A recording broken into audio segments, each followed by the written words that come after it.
Assalamualaikum warahmatullahi wabarakatuh. Perkenalkan, nama saya Halid Derajat Palevi, NPM 2011-080420, kelas 5F BKPI. Di sini saya akan menyelesaikan tugas mata kuliah metodologi penelitian yang diampu oleh Bunda Rahma Diani MPD.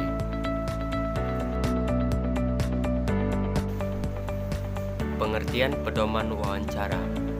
Dalam penelitian, wawancara sangat berguna untuk mendapatkan cerita di balik pengalaman partisipan penelitian. Wawancara dapat mengejar informasi mendalam tentang suatu topik.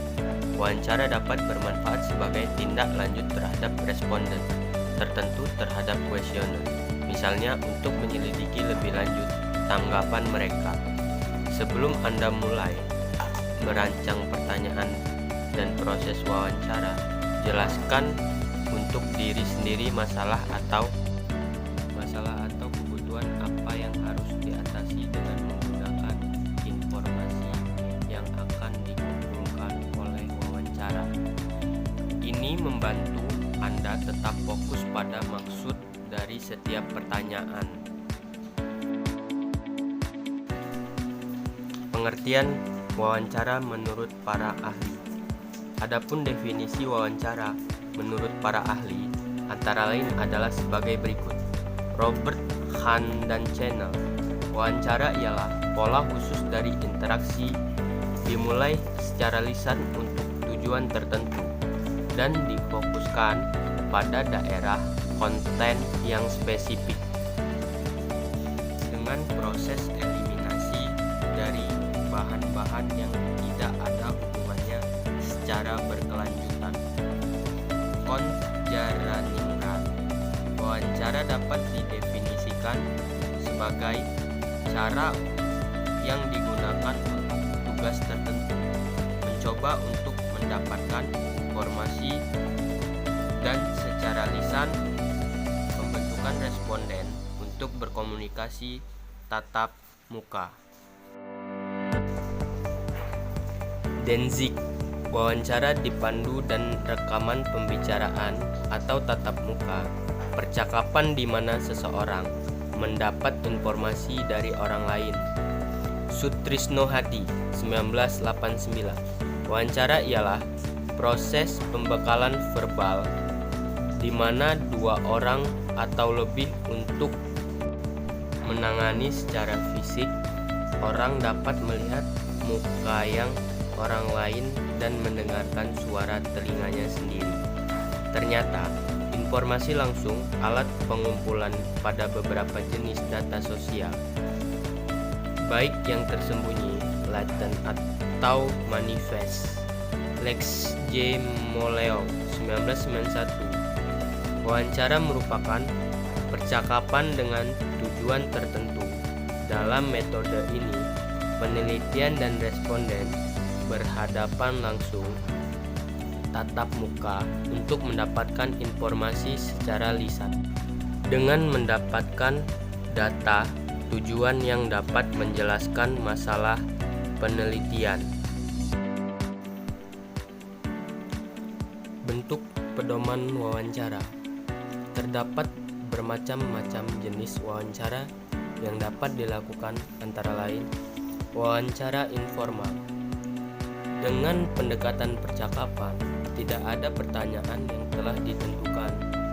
Perbincangan dibiarkan terbuka tapi tetap disesuaikan dengan sifat dan prioritas orang yang diwawancarai. Selama wawancara, pewawancara mengikuti arus. Wawancara dengan pendekatan panduan umum.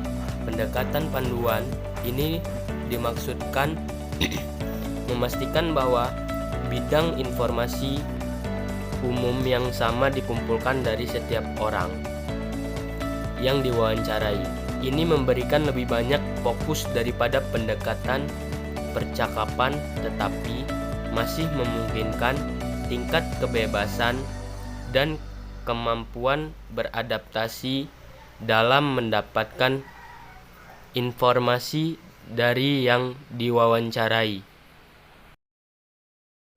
Wawancara standar dan terbuka. Di sini Pertanyaan terbuka yang sama ditanyakan kepada semua orang yang diwawancarai. Pertanyaan terbuka adalah di mana responden bebas memilih bagaimana menjawab pertanyaan, yaitu mereka tidak memilih ya atau tidak, atau berikan peringkat numerik dan lain-lain. Pendekatan ini memfasilitasi wawancara yang lebih cepat yang dapat lebih mudah dianalisis dan dibandingkan.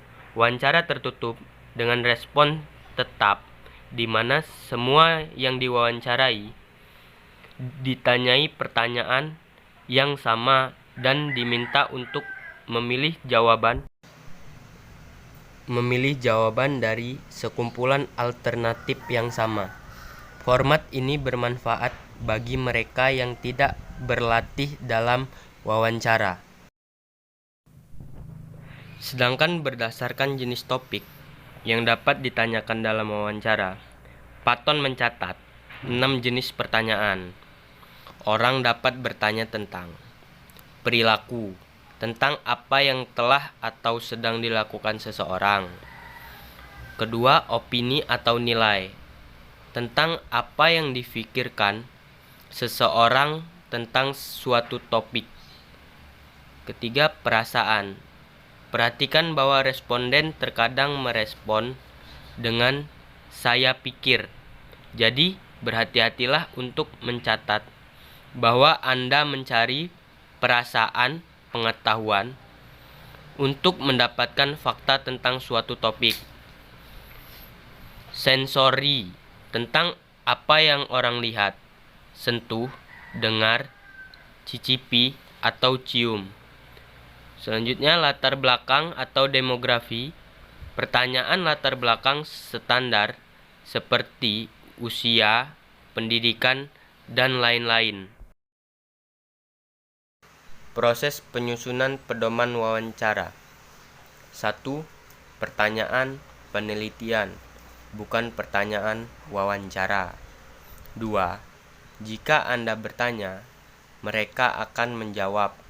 Ketiga, teori pendukung berbeda dari teori yang digunakan. Keempat, teori pendukung berbeda dari teori yang digunakan. Tahapan pedoman wawancara. Persiapan untuk wawancara. Melakukan wawancara setelah wawancara. Sekian video dari saya akhiri. Apabila saya ada kesalahan, saya mohon maaf. Kepada Allah saya mohon ampun. Wassalamualaikum warahmatullahi wabarakatuh.